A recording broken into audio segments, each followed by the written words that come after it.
Olá, como vai? Tudo bem? Hoje a gente vai falar um pouquinho sobre Shiva de novo, sobre as faces do Divino Absoluto. A gente vai falar sobre busca espiritual, nós vamos falar sobre peregrinação e eu vou contar para você como é que vai ser a nossa viagem para a Índia agora em 2023. 26? Não, 23, 23.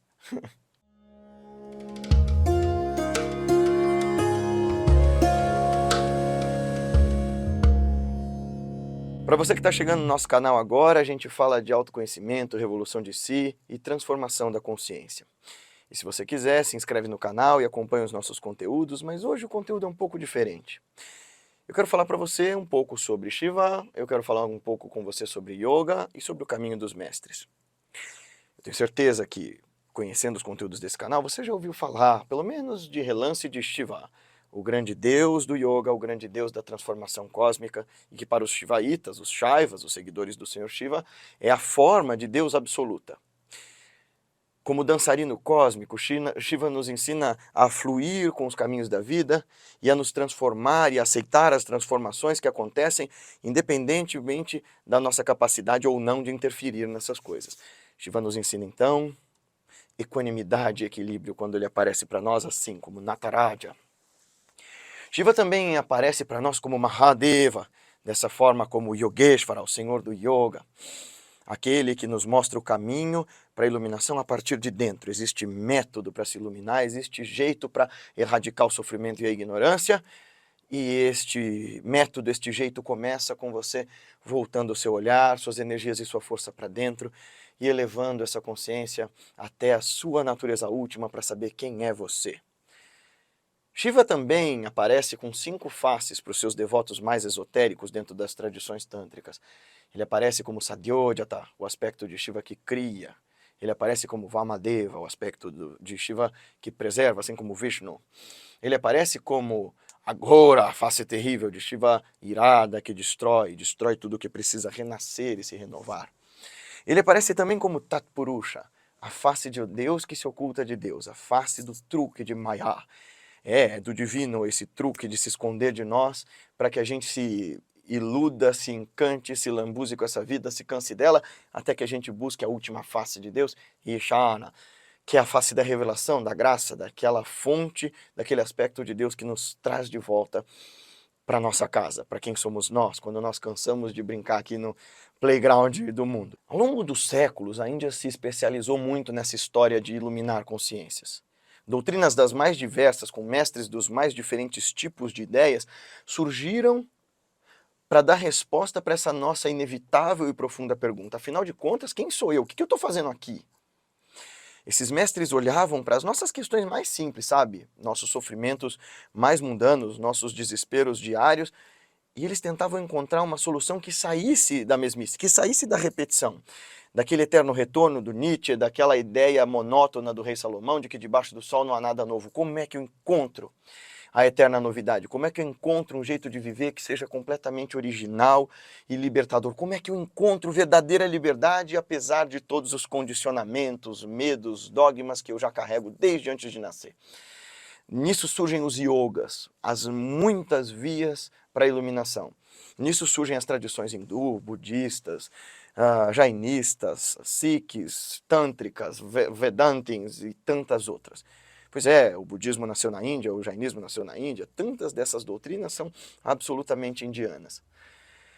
E o que esses mestres que ensinavam métodos para nós, desde os tempos antigos até os modernos, nos diziam é que se você não der um tempo para sair da sua zona de conforto, se você não der um espaço para você mergulhar na sua consciência e ver um mundo diferente a partir de dentro e a partir de fora, se você não criar meios hábeis para romper com as casquinhas de antes, vai ser muito difícil que você se descongestione e se descondicione.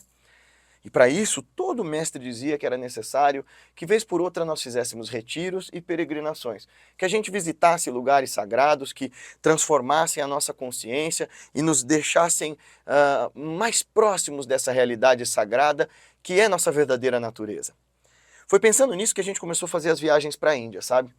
Foi pensando em apresentar esse lado de toda essa potência transformadora de sair do nosso conforto, sair do nosso país e ir para uma terra cuja grande preocupação histórica sempre foi a iluminação, E também apresentar para vocês história, filosofia e pensamentos e outras formas de ser, de viver e de agir, a partir de uma cultura completamente nova e diferente daquelas com as quais a gente está acostumado.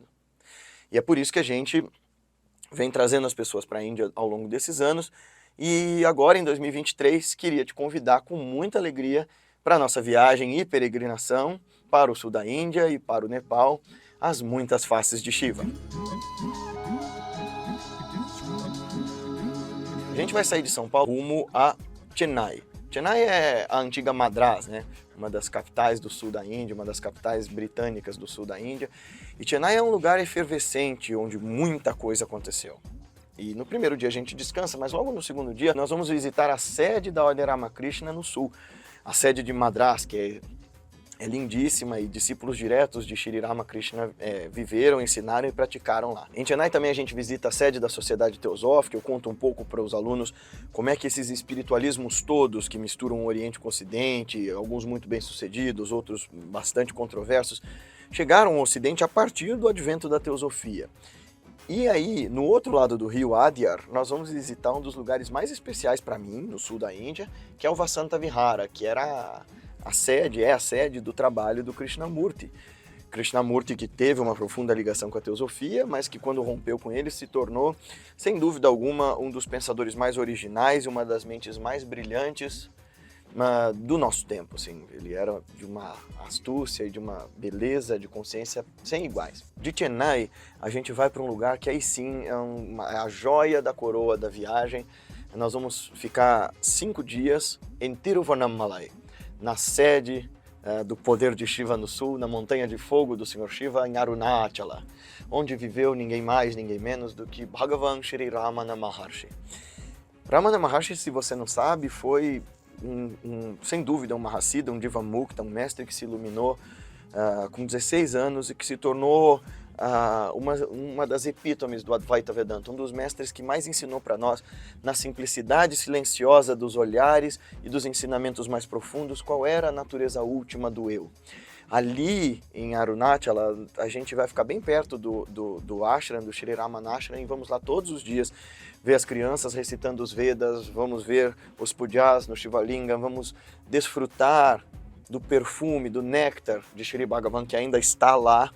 Vamos nas cavernas onde ele viveu, Virupaksha Cave, a Guru Murtan e outras cavernas que pululam assim pela montanha e que vários yogis ao longo de milênios praticaram. Nós vamos dar a volta em Arunachala, vamos ao templo de Arunachaleshvara, esse templo grandão que foi o primeiro lugar onde Shri Bhagavan foi quando ele chegou a Tiruvannamalai pela primeira vez, lá no começo do século XX. E vamos apreciar dessa atmosfera espiritual riquíssima e transformadora enquanto eu ensino Vedanta para vocês e meditações Advaita que nos levam a essa introvisão, a essa experimentação do eu mais profundo. E depois desse bálsamo de ensinamentos e bênçãos, a gente segue para o nosso próximo destino. De lá a gente segue para Chidambaram, o templo que tem entronizado como seu Deus, como seu Ishtadevata, o Senhor Shiva como Nataraja, o Senhor da dança. É um dos templos do sul da Índia mais bonitos e com uma das forças espirituais mais belas que a gente conhece. De lá a gente segue para Tanjore e vamos visitar uma série de templos, e então em seguida nós vamos para Madurai. Madurai, que tem um dos maiores templos do sul da Índia, o templo de Meenakshi, que parece uma grande cidadela fortificada com uma enorme muralha, torres de beleza sem igual, com deidades esculpidas de cima a baixo, e os salões onde Shri Ramana Maharshi meditava antes de se iluminar. Porque ali, ao lado do templo de Meenakshi, tem a casa do tio de Shri Bhagavan. Então, quando o menino Venkataraman, né, o menino que se tornaria Ramana Maharshi, começou a especular sobre a espiritualidade, sobre os caminhos para o eu, ele estava vivendo nessa casa em Meenakshi. Tem até um vídeo aqui no canal, enquanto eu estava na frente dessa casa e mostrando para vocês a porta do templo de Meenakshi, está aqui no card. No caminho para Madurai, entre Tanjore, a gente vai passar também por Trichy e Chettinad. Esses dois lugares são repletos de templos, de beleza sem igual e de uma cultura muito rica do povo Tamil, né, que é essa região do sul da Índia. E então, depois de Madurai, a gente segue para Rameshwaram.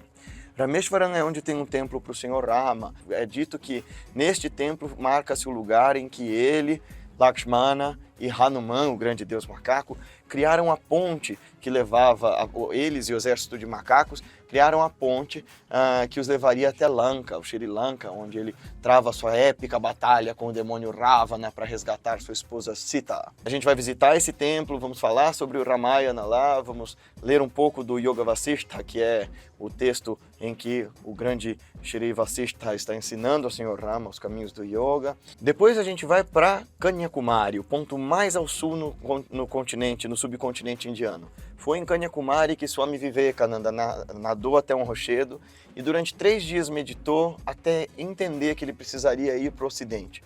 Graças a isso, Swamiji veio até nós e aí o resto é história, né? Swami Vivekananda, o primeiro monge a vir para o ocidente, a nos ensinar o Vedanta, o Raja Yoga e todos esses luminosos caminhos. Em Kovalam nós vamos ter o nosso momento de descanso, de repouso, vamos ter algumas práticas de meditação e yoga.